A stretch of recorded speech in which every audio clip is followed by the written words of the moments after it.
This is Dustin Wilmus from KMSU Radio. How are you? Oh, I'm okay. It's hard to hear you a little. Well, let me see. Is that any better? Getting better. Okay. Are you still free to answer a few questions? Oh, sure, Okay, well, I'll introduce you to my co-host, Ton.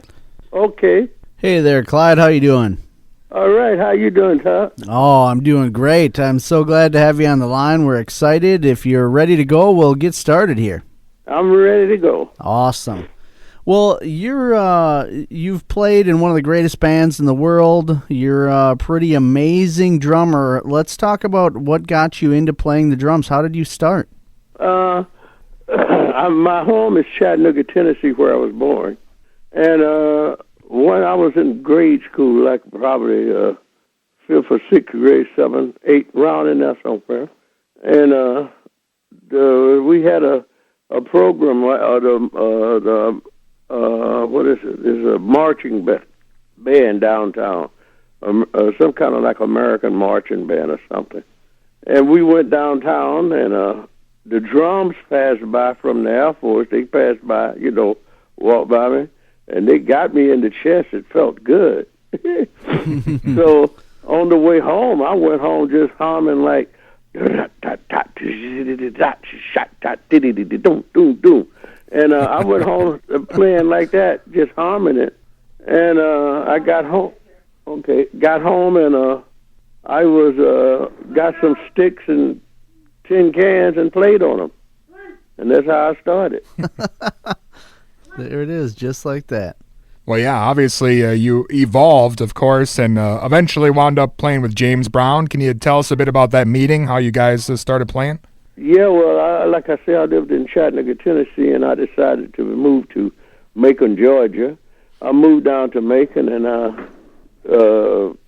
I can't think of the name of the club that Brown was a friend with the owner. And I went to jam there one Sunday. They had jams there, Clint Bradley Club. And they had jams there on Sunday, so I went and started jamming. And Brown's, a person from Brown came up and says, "Hey, Mr. Brown, I'd like to see you." I didn't know him well, I just heard one of his songs. I says, "Okay," and then I started playing another song, and James came up and says, "Hey, Clyde, I want to see you when you finish this song." I says, "Okay." And I went over and sat at the table with him. And he was talking to me about what was going down and how he'd like for me to come down to Augusta, Georgia, where they were performing in about a day or so. And he wanted his friend to bring me down, so they brought me down. And I went on stage with him. The place was jam-packed. And it was 5 sets of drums on there. And I'm going, wow. And I met the guy, John Starks, Jabbo, before anything. And I said, "Hey, man, how long you been here?" He says, "I've been here for about maybe a week," I think he said. And I said, "Who you used to play with before that?" He says, "Bobby Bland." Oh, man, I went into shock because that's one of my favorite groups. And the drummer was hot. Jabbo was hot. So I went out on the stage, and that's when I seen the 5 drum sets. So I sat on one of the sets, and we jammed, and Brown liked it. And he told me he'd be getting in touch. So I went back to Macon, Georgia, and in about maybe a week or 2, he got in touch, and they took me to the airport, and I flew into North Carolina area where they were playing that night. And I went to the place they were playing, and I've been with him ever since then. Wow.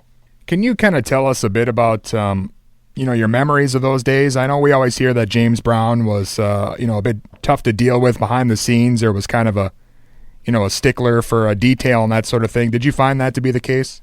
Sort of that. Yeah, he's hard to get along with sometimes, but we practiced and stuff and had a good time. So, it wasn't a big hassle, and I went almost around the world with him. Vietnam, I did some Vietnam shows with him, and I did a lot of the worldly travel with him. And what are some of your memories of kind of what went down in the studio with the kind of the writing process? I mean, even on a lot of the recordings, it seems like you guys just let the tape run and just did your thing. and then I guess maybe decided on it afterwards. Was that the case, or was things really planned out? Well, when we got to the studio, I got on the drums and started checking them out, and the bass player and guitar player was there, and I checked them out, and I started playing a drum pattern, and they filled in, and then Brown came in the studio as he was coming in. He says, keep that going, and we kept it going, and I think it was Cold Sweat type thing, and he liked it, and he put it on the record. He's always coming in once we get jamming. He don't be there mostly all the time till we start jamming or something. It does seem like your drumming style was, a lot different than maybe a traditional style. Was that due to, some of the hearing the marching bands and kind of learning on your own as a kid? Or? Oh, it's learning on my own mainly. I liked it, but a guy in Chattanooga, Tennessee named Joe Burt, drummer, I went to see him, and I kept in touch with him, and he was hot, and he showed me a lot of stuff, and I just did everything on my own. Even with Brown, I done my own beats. Sure. And you mentioned working with Jabbo Starks around that time, too, and I know you guys, almost kind of traded off during those days, and you worked together more recently with him, too, right? So you must have had a pretty good relationship with him? Yeah, that's my brother. We work together. Now, when Miss B, my manager, Kathy Williams, put something to call people, and they put it together. People put it together, and they want Jabbo and I and Fred Wesley sometimes. So we get together and go play. Now, I mean, just thinking about it from outsiders here, that music you guys were creating back then was just really something special. I mean, completely groundbreaking. The funk, it bleeds into just everything. I mean, you can hear it all over the place nowadays even. Did you have any idea? I mean, I know there's a lot of kind of stories about things and James thinking it was something, but I mean, did you guys feel how impressive or how big this music was going to become at all while you were creating it? No, I just played. I wanted to just play music. I never had no idea how important it was going to become. But we were riding the bus one day, and Maceo walked up to me on the bus and said, "Hey, we got a hit record out there." I think it was Cold Sweat, I think, one of the songs. And I go, "Wow, okay, cool." Just another job.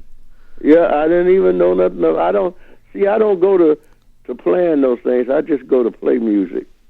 Well, and I want to get your thoughts also on, later on, it seemed like a lot of the hip-hop guys, the rappers, sampled a lot of your stuff in their songs, and really your drums kind of created almost a new genre of music. I mean, how do you feel about that? Is it flattering, or is it kind of weird? I loved it. I loved it when other people were using my drum patterns, but I never got paid for them. As far as I know, I never got paid. No. And that's the disrespect of it. They never mentioned my name on albums or nothing either. Getting mentioned on the albums they made would have been nicer than, receiving money sometime, but I didn't get that even. Yeah, I guess maybe those guys just found the records and, enjoyed the stuff, but didn't realize what, went into it back in the day. Yeah, but they should, talk about what where they got the pattern from or something. Sure. Well, let's talk about, again, your relationship with Jabbo Starks. So you guys kind of seem to like work in tandem almost back then. How did that process work? Did they just decide, you want Clyde to be on this song, we want Jabbo on this one, or? That's it. That's the way it worked. We didn't play, both drummers never played on stage at the same time. I played the songs that Brown felt I could handle, and Jabbo played the songs he could handle. And that's the way it went, and it's been cool like that ever since. Yeah, I know you guys have played together more recently. Have you also kept in touch with any of the other JBs? And I know you mentioned Fred Wesley and Maceo. We're still in touch. I don't know how long we got, but I got to run. A couple of more minutes. Oh, okay. Well, let's ask you about the Clyde Stubblefield Day that's coming up in Madison, Wisconsin. What is that all about? Well, I just moved from Chattanooga, Tennessee to Madison, Wisconsin. I came in here to play one time with James Brown, and I decided to make this my home. I love the people, and I love the city. And Michael Feldman, What Do You Know show, I joined that and was playing with them once a month. It was all great. I didn't expect none of this stuff to happen. Yeah, it's definitely cool that you're being honored, and we heard the university there is creating a scholarship for you as well, or in your name. Oh yeah, they're going to build a statue of me from what I heard and put it somewhere, and it's going to be a good show. They're going to be throwing a benefit for me, so I just like it all, brother. Beautiful. Wonderful. Clyde, it's been an absolute honor having you on. Thanks so much. Okay, brother. Thank you. All right. Bye-bye. Bye-bye. Bye-bye.